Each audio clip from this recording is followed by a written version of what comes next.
Good evening, everybody. My name is Alexa Chapman Killer, the Death Dropping Diva, and I am here tonight with a very special guest. She is here as one of her tour stops for her Taming of the Tension tour. Please give it up for the one and only Miss Coco Peru. Hi. How are you? I love that you asked people to give it up and there was just silence. Oh my! Yeah, no, usually my camera. Yay! Okay, thank you. No, I'm really excited for you to be here. Whenever they told me Coco Peru is coming, I was like, I need to be the one to do the interview. Let's go. I know, and just beforehand, you know what you're doing here. Yeah, well, I mean, I'm a poli-sci major, but I do a lot of broadcasting stuff, so that's why I was like, this needs to be done this way. But it's okay, it's fine. But I'm here to talk with you. So is this your first college that you've gone to? Have you gone to other colleges prior? I've been to other colleges. I've done shows at colleges or things like I'm doing tonight where I'm interviewed. It just depends on what the students want me to do. I just show up. I think it's good to connect with a younger generation. Okay, so talking about connecting with younger generation, now you're going to have a Q&A with following this interview. Yes. What can Point Park students kind of expect from Coco Peru? Honesty, for one thing. I based my whole career on telling autobiographical stories. So anything, I really try to have no shame about anything in my life. So they can ask me anything. I think at one point they will open it up to the audience. So hopefully they'll have good questions for me. No, I want to say that they probably do. So, question is, how long have you been doing drag? 27 years. 27 years. Longer than you've been alive. I didn't want to say that. But you thought it. No, so wait, 27 years. I've been doing drag for about 2 years now, and the one thing I noticed is that it takes a toll on your skin. So I do want to say, like, what are some like skincare routines that you do to like stay beautiful all the time? Well, thank you. Beautiful. No, I do go for facials. I try to go once a month, and this woman just, basically scrapes my old face away and gives me a new one. And I moisturize. In fact, years ago, I was watching Oprah Winfrey when she came on at 4 p.m. in New York City. That's basically when my day started back in those days when I slept all day. And I hear Oprah Winfrey theme, and I think it's time I could start my day.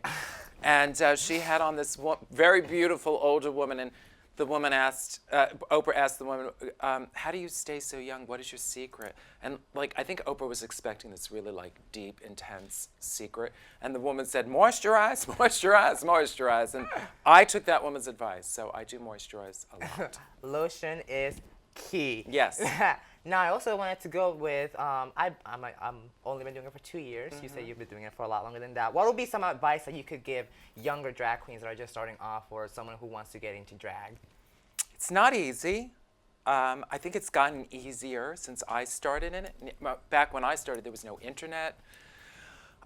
There wasn't really any gay role models as far as TV and film. So now it's just a completely different world to me, and I think that's a wonderful opportunity for younger queer kids. But I would say that if you really want to last in this career, work on your craft and show up on time, treat everyone professionally, and be kind, because word gets around, your behavior. And I would say if you're around a lot of alcohol, be aware not to indulge too much. If this is your career, you have to treat it like a career, and you. So show up to go to work, basically? Yeah, show up to work. Yeah. Okay, and you did mention that you've been, when you first started doing it, you didn't have role models and stuff. Nowadays, with RuPaul's Drag Race, it's kind of it's now Drag Race is kind of a mainstream thing, so everyone's like, oh yeah, I can do drag, I know what about drag. Yes. So how did you manage to go from the pre-Drag Race scene to now only all this attention being placed in very specific number of people instead of all the queens that do drag? Well, I've been fortunate. I mean, I've done some films and I've done TV, so people sort of, and then YouTube is just a whole new thing for me. So I have reached a younger audience, and I feel lucky that for 27 years I've had a career, so I can't really complain. And I get to work with a lot of the girls from RuPaul's Drag Race in different events and venues. So if the audience doesn't know who I am, I was Which encouraged. they should. But like when I work with Bianca, we know each other from years ago. So I'll say, Bianca, make sure when you go out, you introduce me. You know, you let those kids know how much you love and respect me.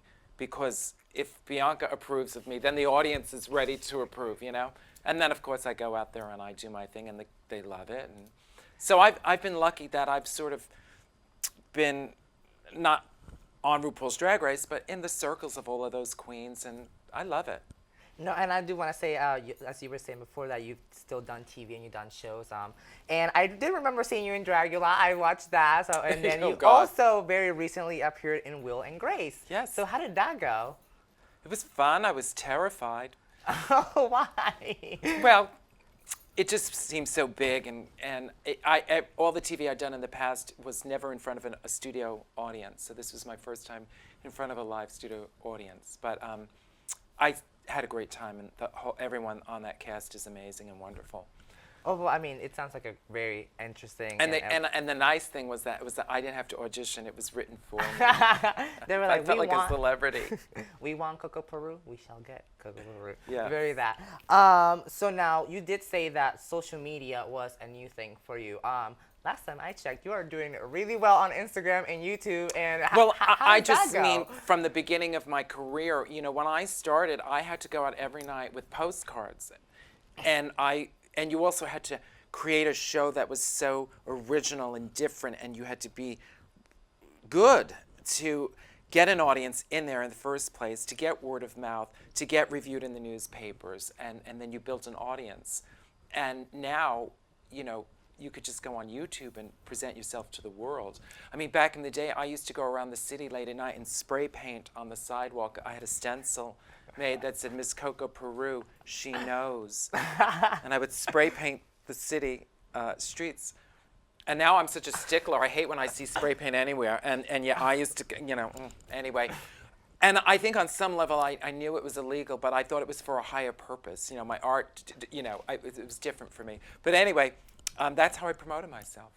So basically telling me to spray paint my name across Pittsburgh. They're gonna do it. No, I'm kidding. Worked for no. me. Coco Peru does not actually No. support vandalism. It's not. Don't do it. That was back in the 90s. Well, yeah. That was a different. It was a different time. Different time for us. Yeah, it's probably. And can't I do that just now. want to say this as well, that I did have a role model. I did have my first experience with drag, well, actually kind of scared me, maybe because it was so powerful, but just seeing drag queens in clubs. I had a lot of shame about being effeminate because I was going to college for theater and always told not to be effeminate and to butch up. So seeing people embrace that and sort of just be themselves somehow made me uncomfortable. And yet then I saw Charles Busch do a show. And you may not know who Charles Busch is, but you should Google him. And he was doing theater and wrote his own plays and cast himself as this leading lady in all of his shows. And they were hilariously funny. And I had this sort of moment where I was like, I want to do this. And then I had also gone to Peru with my first boyfriend. I met a drag queen named Coco. And I thought, there's something about, well, she was very famous in this very homophobic religious country. And I thought, how weird in a country where you have to knock on a door of this gay bar that doesn't even look like anything to get inside. She's performing in there and yet is on TV and being fabulous. So I thought there's something about owning 100% of who you are and the courage that takes that I think the human brain is just wired to respect. So I came back to the US and thought, I'm a drag queen. And then I called the club and booked my first show and wrote it in 3 months. No, that's awesome. And never knew what I was going to look like in drag and just threw it all together. And then, as everybody can see now, it came And very much 27 along. years later. And now she is established. She is a legend. And I want to thank you for being here. It was amazing getting to meet you and talk to you for a very short amount of time. I want to make sure that you enjoy your stay here in Pittsburgh and that your Taming of the Tension tour goes very well. Everything's been going great. I'm very fortunate. You're delightful, beautiful. Keep making the world beautiful. Thank you very much. And I love your energy. Thank you. Thank you.